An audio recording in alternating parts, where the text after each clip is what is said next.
수요기도에 오신 여러분들을 주님의 이름으로 환영합니다. 여러분 잘 계셨습니까?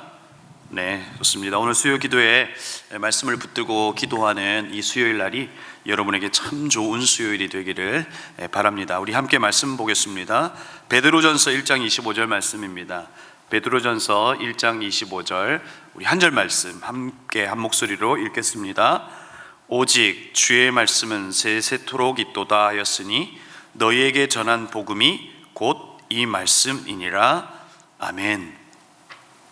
오늘 베드로전서 1장 25절의 한 절의 말씀을 가지고 오늘 우리가 무엇을 붙들어야 하는가라고 하는 것을 한번 여러분들과 한번 나눠보도록 하겠습니다. 여러분, 여러분은 주변에서 여러분을 향해서 당신은 참 복 있는 사람이다, 복 받은 사람인 것 같다 라고 자주 들으시는 분 계신가요? 뒤에서 한 분 손 드셨어요. 복 받은 것 같다. 그렇죠? 여러분 주변에서 정말 나를 향해서 당신은 정말 복 받은 사람인 것 같다 라고 할 때, 그때 어떤 복을 보고 그 사람을 복 받은 사람이라 라고 이야기할까 하는 거죠. 여러분, 하나만 이제 더 물어볼까요? 그러니까 나라고 하는 존재가 있어요. 그런데 나라고 하는 존재 플러스 알파, 플러스 요것만 있으면 난 복이 있을 것 같다. 여러분, 그 알파, 여러분 무엇이죠? 여러분에게 내가 있는데 요거 하나만 딱 더하면 난 진짜 복 있는 사람이다. 여러분 어떤 것이죠? 저는 요런 거 있으면 전 참 복 있는 사람인 것 같다. 저는 캠핑 이런 거 좋아하는데 캠핑카 있으면 난 진짜 복 있는 사람일 것 같다.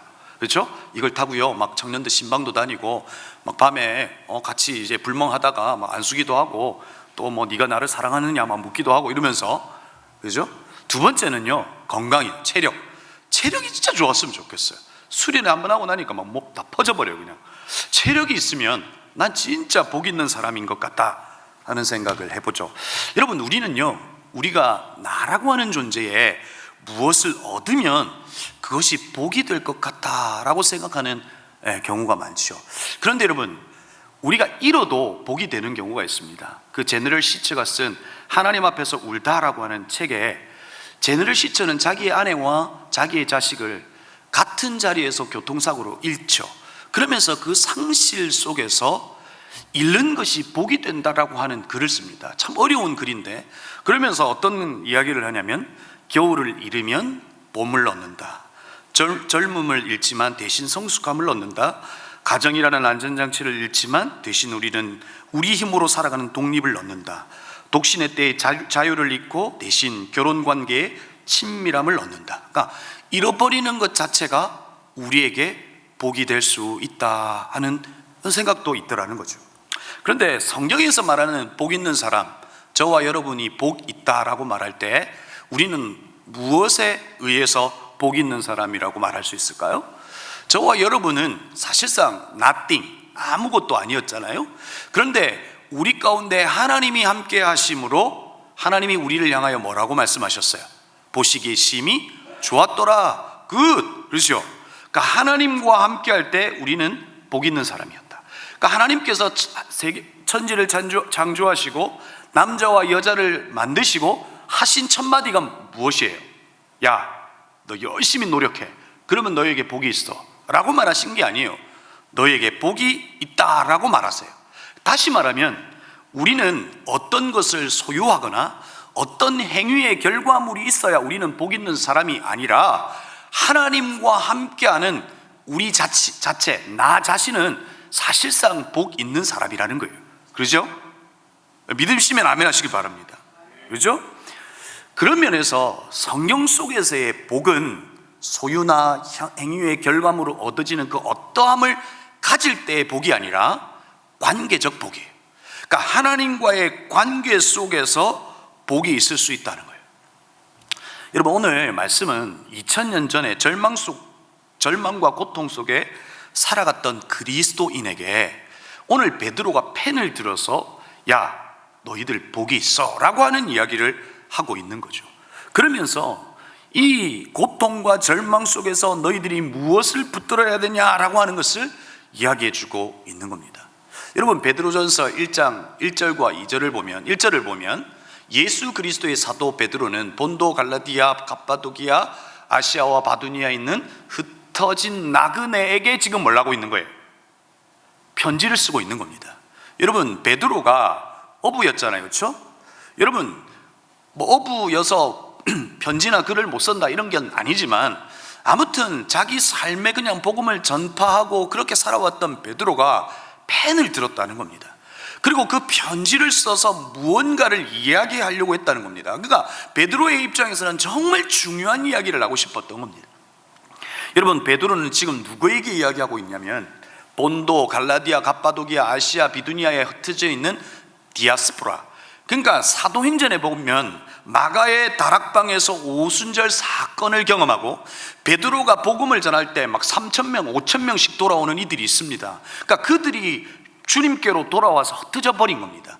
흩어져 버리고 예수 그리스도를 믿고 살아갑니다. 그런데 행복하지가 않습니다. 절망이고 고통입니다. 네로 황제의 핍박이 임박해져 있는 그 시간표 속에서 살아가야 될 그리스도인들에게 베드로가 펜을 들은 겁니다. 그리고 그들에게 말하고 있는 겁니다. 그들은 첫 번째 그들에게 있었던 상황은 어떤 상황이었냐면 바로 고난이었습니다.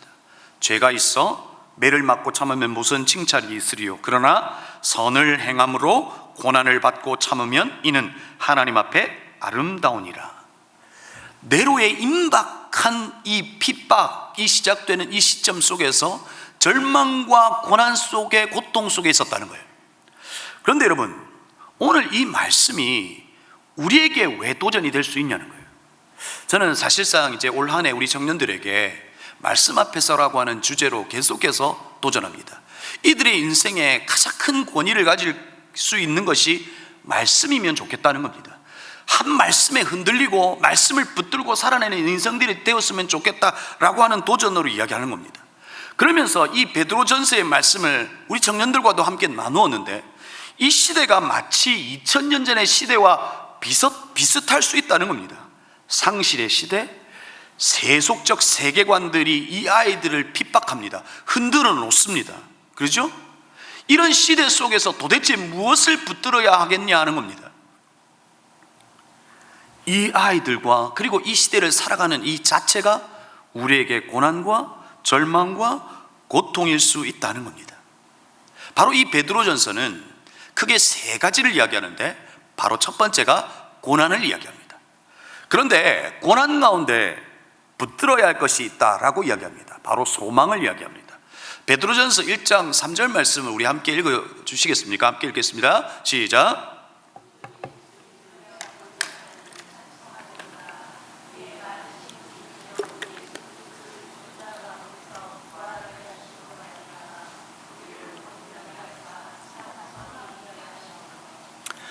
오늘 베드로는 당시 흩어진 디아스포라와 그리고 이 시대를 살아가는 저와 여러분에게 뭘 이야기하냐면, 예수 그리스도께서 죽으셨다, 그리고 부활하셨다, 그리고 그분께서 우리를 거듭나게 하셔서 새로 태어나게 하셨다.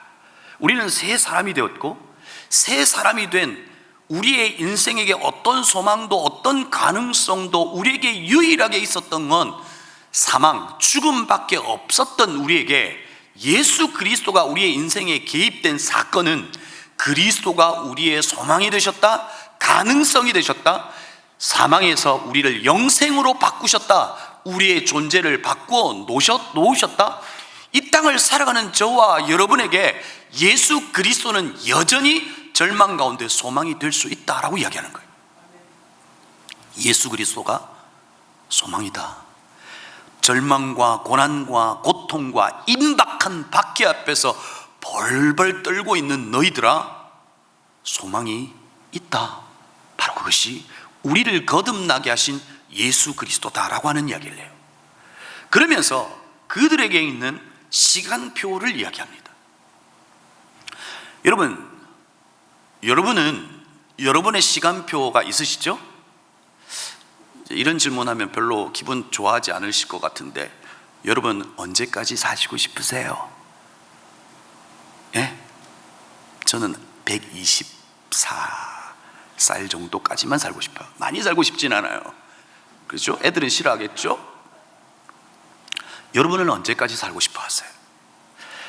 오늘 베드로가 마치 죽음의 임박한 죽음 앞에 그 있는 디아스포라에게 새로운 시간표를 제시해요.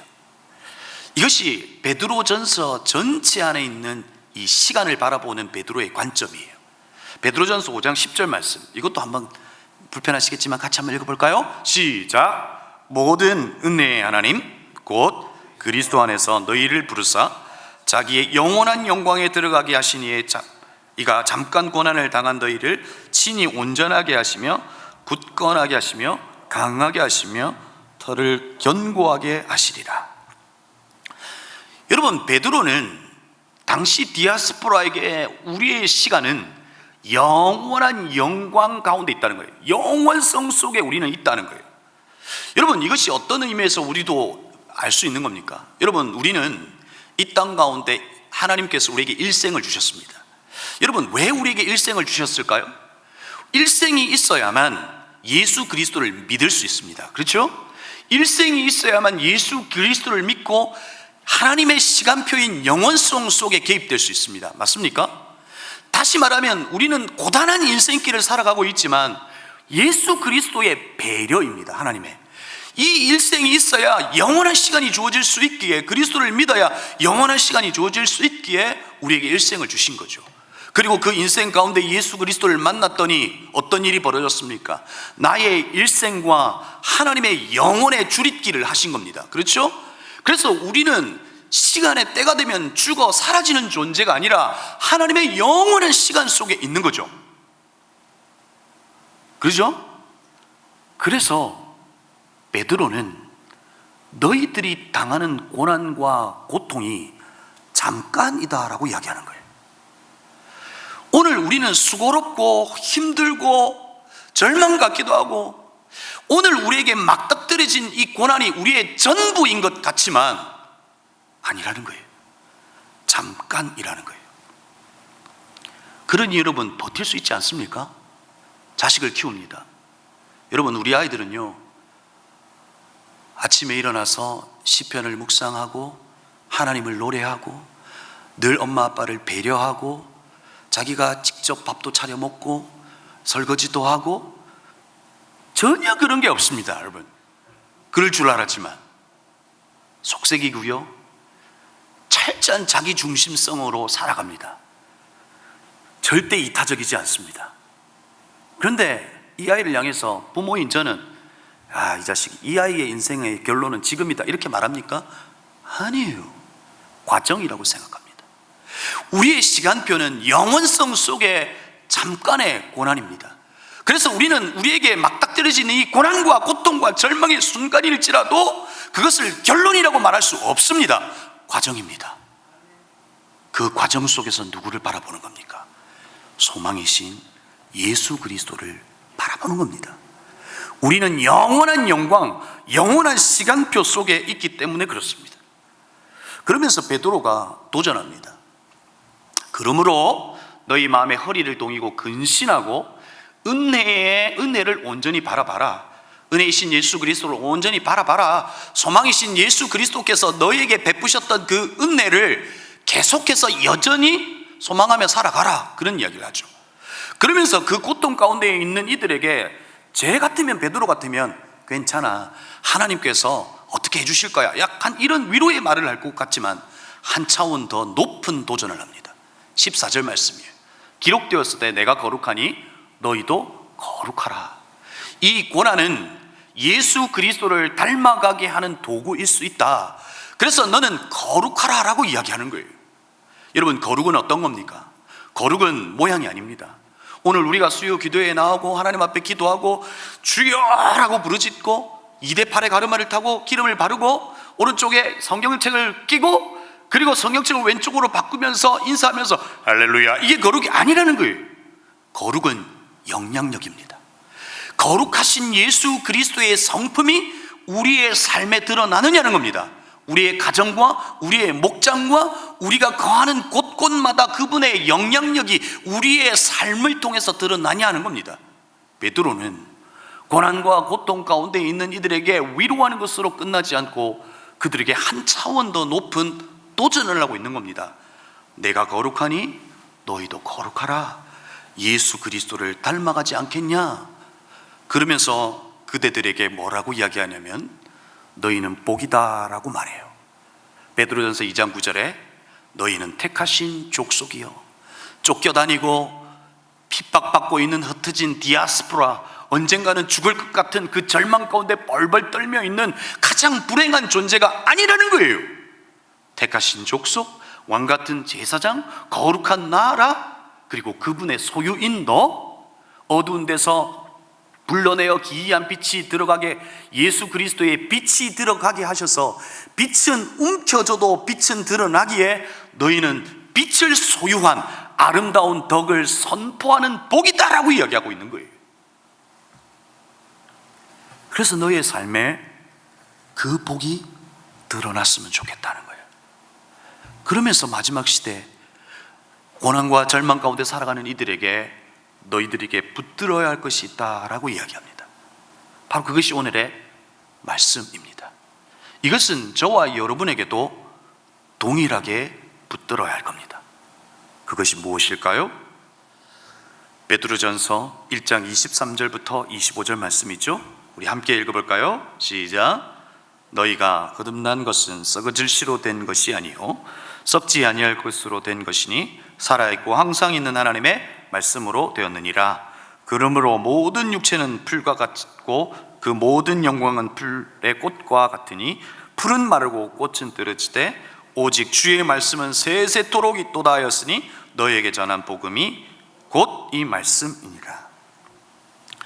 여러분, 우리가 전부라고 생각했던 대부분이 썩어질 거라는 거예요. 그렇죠?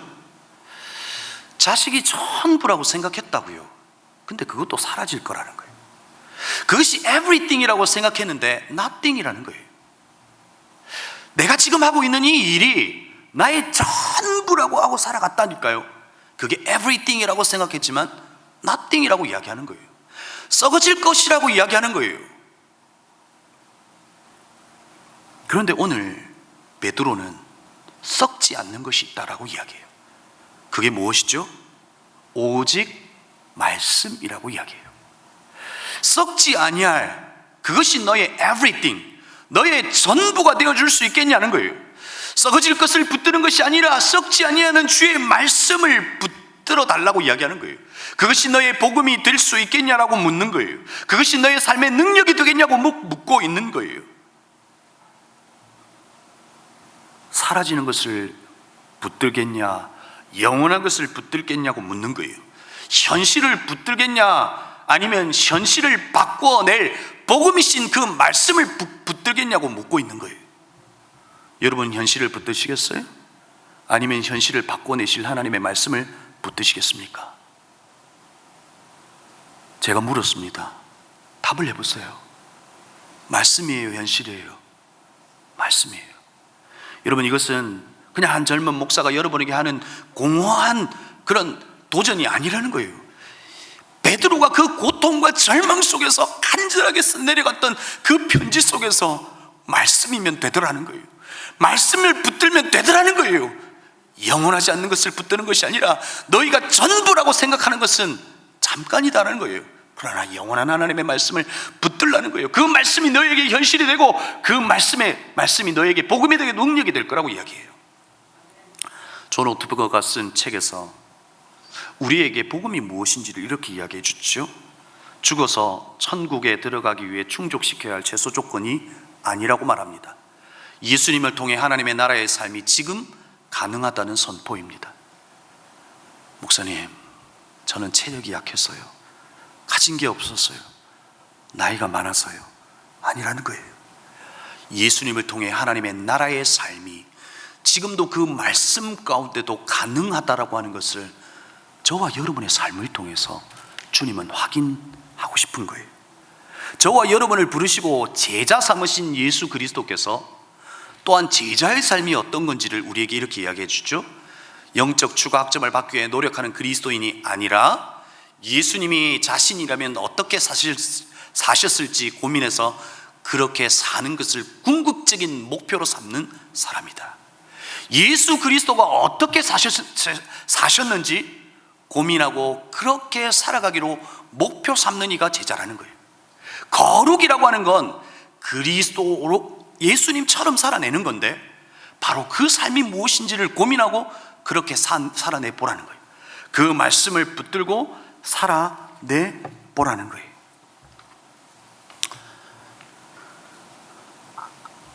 하나님의 말씀 앞으로 나아가실 수 있기를 바라요. 그리고 그 말씀 속에서 주어지는 하나님의 언어, 저와 여러분은 예수 그리스도로 복음으로 거듭났다고요. 그렇죠? 복음으로 거듭난 저와 여러분은 우리의 언어는 복음이어야 한다고요. 말씀 앞에 서서 말씀 앞으로 들어갈 때 우리의 언어인 복음의 언어로 이 세상과 소통하고 대화함으로 살아내보라는 거예요. 여러분, 목장은 어떤 곳이어야 하는 거예요? 복음의 포화 상태가 있는 곳이 목장이어야 합니다. 시시껄껄한 이야기로 우리의 이야기는 시작되었지만 그 속에서 복음으로 살아내는 인생들의 도전과 이야기가 가득한 곳이 목장이어야 해요. 그래서 우리는 그곳에서 복음의 언어를 서로의 도전 속에서 소유하고 그 복음의 포화 상태에서 복음으로 물들어가는 거예요. 그래서 그 복음의 언어, 그 말씀으로 우리의 인생들을 살아내는 거예요. 그럴 때 우리의 삶은 아름다운 덕을 선포하는 삶이 될 수 있다는 거예요. 우리가 복이라고 하는 것을 우리의 삶으로 살아낼 수 있겠냐라고 말하는 거죠. 복음의 언어라고 하는 제프 밴드스텔트라고 하는 책을 이번 한 해 우리 청년들과 함께 나누었고, 그 책의 내용으로 도전했습니다. 그 책의 내용 가운데 율법의 언어와 복음의 언어라고 하는 부분이 있습니다. 저와 여러분의 율법의 언어 속에서 살아왔다는 거예요. 제가 청년들을 이렇게 바라보면서 한참 동안 기도하는데 하나님 주신 마음이 있어요. 이 아이들은 기독교 학교를 다니고 그리고 교회를 빠지지 않고 다니고 수련회도 오는데 이 아이들의 영적인 피로감이 있는 거예요. 계속해서 무엇을 하라라고 하는 율법적 도전 앞에서 있는 그 피로감이 있다라고 하는 하나님의 마음을 준 거예요. 여러분, 우리도 그렇지 않습니까? 오랫동안 신앙생활을 했지만 우리는 율법의 언어 속에서 살았다고요. 이거 하라, 저거 하라. 그러나 여러분, 복음의 언어는 무엇이라고 이야기합니까? 맨 마지막 부분이에요. 복음의 언어는 우리가 하라고 명령하지만, 율법의 언어는 우리에게 하라라고 명령하지만, 복음의 언어는 우리에게 이루어 주겠다라고 말합니다. 복음의 언어는 옳고 그름의 언어가 아닌 하나님 보시기에 좋고 나쁘고의 언어입니다. 여러분, 무슨 말입니까? 율법은 하라라고 말하지만 복음의 언어는 우리가 그 말씀을 복음인 줄 알고 순종할 때 하나님께서 그 일을 이루시는 겁니다. 우리는 그 일을 우리의 능력과 우리의 힘으로 이루시는 것이 아니라 우리는 그 말씀에 순종할 때 주가 일을 하시는 것을 보는 겁니다. 다시 말해서 그 복음의 언어를 소유하고 우리가 그 말씀에 순종하여 살아내면 그것을 통해서 복음의 역사를 보게 되고 우리가 살아낸 그 삶이 하나님 보시기에 이 땅 가운데 기준이 되고 질서가 될 수 있다는 겁니다. 사랑하는 성도 여러분, 그 복음의 언어로 살아가는 저와 여러분이 되기를 바랍니다. 그래서 우리는 다시금 말씀 앞에 들어가야 합니다. 말씀 앞에 서서 말씀의 언어를, 복음의 언어를 소유해야 합니다. 말씀 앞에 서면 우리는 무엇을 경험합니까? 내가 그분의 말씀 앞으로 온 것처럼 느껴졌습니다. 여러분, 수요기도에 오셨잖아요. 여러분이 선택한 것처럼 와서 보니 사실상 우리는 무엇인 것을 압니까? 하나님의 초대라고 하는 것을 압니다. 하나님의 말씀 앞으로 우리가 선택하여 들어간 자리에, 그 자리는 내가 선택한 자리가 아니라 하나님의 초청과 초대의 자리라는 것을 압니다. 그리고 그 말씀 앞에 선 우리에게 어떤 일이 벌어집니까? 내가 말씀을 읽지만 말씀이 나를 읽는 것을 경험하게 됩니다. 내가 말씀을 읽고 있는데 말씀이 나를 읽어냅니다. 그리고 도저히 해석할 수 없는 나의 현실과 상황과 절망의 순간을 주님께서 읽어주십니다. 그리고 한 발짝 나갈 수 있는 힘을 그 말씀을 통해서 주십니다. 그리고 그 말씀은 점점 나에게 능력이 되고 그 말씀이 현실이 되는 것을 우리를 통해서 경험하게 됩니다. 말씀 앞에 서서 주님과 우리의 현실과 우리의 해결할 수 없는 우리의 삶의 문제를 그분과 소통하기 시작하고, 그리고 우리는 이 땅 가운데 살아갈 수 있는 복음의 언어, 하나님의 언어를 소유하고, 우리는 이 땅 가운데 보이지 않는 하나님이 여러분 무엇으로 존재하세요? 하나님의 말씀으로 존재하세요. 그 말씀과 함께 살아내는 거예요. 그러면 하나님은 내 인생에 무엇이 되는 겁니까? 동반자가 되는 겁니다. 그렇게 살아내는 겁니다. 그럴 때 우리의 삶에 하나님의 아름다운 덕이 선포되는 겁니다. 드러나는 겁니다. 복음의 언어가 우리의 인생들을 통해서 드러나게 되는 겁니다. 사랑하는 성도 여러분, 말씀을 마무리합니다. 우리에게 전부라고 생각했던 거 전부가 아닐 수 있습니다. 우리에게 영원하다고 생각했던 것 영원한 것이 아닐 수 있습니다. 가장 복 있는 사람, 가장 지혜로운 사람은 영원한 것을 붙드는 사람입니다. 그 영원한 하나님의 말씀을 붙드실 수 있기를 바랍니다. 그럴 때 하나님은 우리가 붙들고 싶어 했던 그 모든 것들을 하나님의 방식으로 해결하시고 또 우리에게 허락해 주실 겁니다. 그 복음의 언어, 그 하나님의 언어로 이 땅 가운데서 살아가고 그 말씀을 붙들고 살아가는 저와 여러분이 되기를 주의 이름으로 축복합니다. 우리 시간 함께 기도하기를 원합니다. 이 시간 말씀을 기억하며 기도했으면 좋겠습니다. 여러분, 하나님은 오늘 우리에게 그분의 말씀을 붙들기를 원합니다. 하나님이 함께 하신다. 무엇으로 함께 하십니까? 바로 그분의 말씀으로 함께 하십니다. 영원한 하나님의 말씀으로 우리와 함께 하시고 우리와 동행하십니다. 우리는 그 말씀을 붙들고 살아갑니다. 그럴 때 하나님은 하나님의 하나님 되심을 우리를 통하여 드러내실 겁니다. 그 복음의 언어로 살아내는 우리의 삶을 통해서 하나님께서 이루시는 것을 보게 될 거라는 겁니다. 이 시간 합심으로 기도할 때 하나님의 그 영원한 말씀을 붙들고 살아나가게 하시고, 하나님의 나라가 지금도 여기 여전히 가능하다고 살아내는 우리의 인생길이 되게 하여 주옵소서. 우리의 인생은 영원한 시간 속에 있음을 알기에 잠깐의 고난이요 과정이라는 것을 알고 소망이신 예수 그리스도를 바라보며 살게 하여 주옵소서. 말씀을 기억하면서 이 시간 합심을 함께 기도하시겠습니다.